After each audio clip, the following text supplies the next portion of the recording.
barasaabka gobolka Hawd oo ay weheliyeen agaasimaha guud ee wasaaradda horumarinta biyaha Soomaaliland maayirka degmada Balogubadle iyo mas'uuliyiinta hay'adda khayriga Al-Huda ayaa maanta si wada jir u dhagax dhigay biyo galin loo sameyn doono tuulada Gumar ee gobolka Hawd taasi oo ay fulin doonto hay'adda Al-Huda biyo gelintan deegaanka Gumar ayaa beebka biyaha magaalada looga soo jiidi doona ceel biyoodka Barakawan oo ah ceel biyood ay hore hay'adda Al-Huda uga hirgelisay duleedka waqooyi ee tuuladan Gumar ee gobolka Hawd ceel biyoodkaasi ayaa muddadii uu shaqaynayay daboolay baahi badan oo dhinaca biyaha ah oo ka jirtay deegaano badan oo ka tirsan gobolka Hawd munaasabadan dhagax dhigga ah ayaa ugu horeyn waxa ka hadlay oo mashruucan iyo marxaladihii uu soo maray faahfaahin ka bixiyay agaasimaha fulinta ee hay'adda Al-Huda Sheekh Cabdinaasir Iid Maxamed waxa ilaahay mahadiya in maanta halkan aynu joogno in la inoo dhagax dhigo bilowga face kamida faysaskii mashruucan ceelka Gumar muddada soo taxnaa kaas oo ah fayskii biyo gelinta tuulada oo ceelka inta biyaha laga qaado tuulada la gaarsiinayo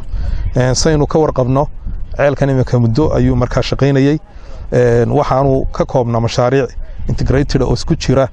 oo ugu horeeyay sarfeygii ceelka laga qaaday oo ku xigay qodaalkii ceelka oo ku xigay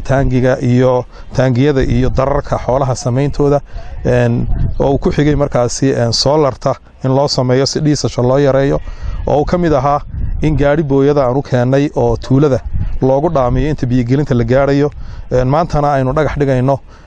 faysaska isa soo daba socday mid kamid ah oo ka biyo gelinta ah ilaahay subxaanahu wa ta'ala waxaan ka rajaynaynaa in uu isaguna inoo najaxo oo noqdo mid dhaqsana inoogu dhamaada ummaduna ay ku intifaacdo waxaan marka hore markaa mahadnaq siinaya ilaahay noo suura galiyay subxaanahu wa ta'ala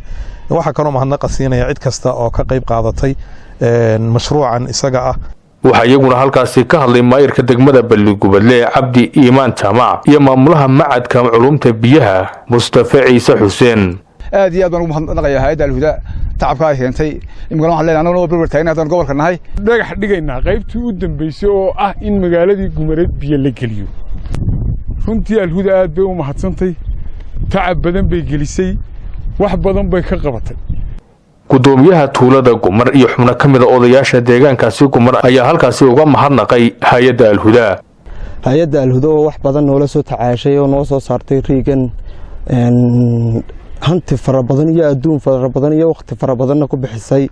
maantana noo dhagax dhigaysa biyo gelintii alxamdulillah rabbil caalamiin aad iyo aad baan uga mahad celinaynaa jasaakumullahu khayran baanu leenahay waxa isna halkaasi ka hadlay agaasimaha guud ee wasaaradda horumarinta biyaha Soomaaliland Axmed Cabdi Ismaaciil anagu ka wasaarad ahaan waxaan u taaganahay waxa weeyaan horumarinta khayraadka biyaha hay'adda Huda runtii Mustafa ka soo waramay dadaal dheer iyo jihaad bay soo galeen waxay dhirgelin noqdeen intii kale hawdka ka bixi jirtay awil dooran jirtay biyo male oo dhulku hawdku biyo la'aan bal ayaa lagu ogaa intii ay dhulka abuurayba laakiin rajadaas ay soo celiyeen way ku mahadsan yihiin sidoo kalena waxa weeye mashruuc ay wadaan waa mashruuc istaba yaala oo qaybta hore wuxuu inay ceelkii qodeen laga sii faa'iideysto iyo xoolaha iyo dadkii deegaanka ay ka cabi jireen magaalada Gumarna lagu gaarsiin jiray booyada meesha taalay weyn ee arkaysaan imikana ay soo qorsheeyeen inay biyo gaarsiin magaalada Gumar wasaaraddu markay la fariistay way ka aqbashay waxaan insha Allah tacaala aan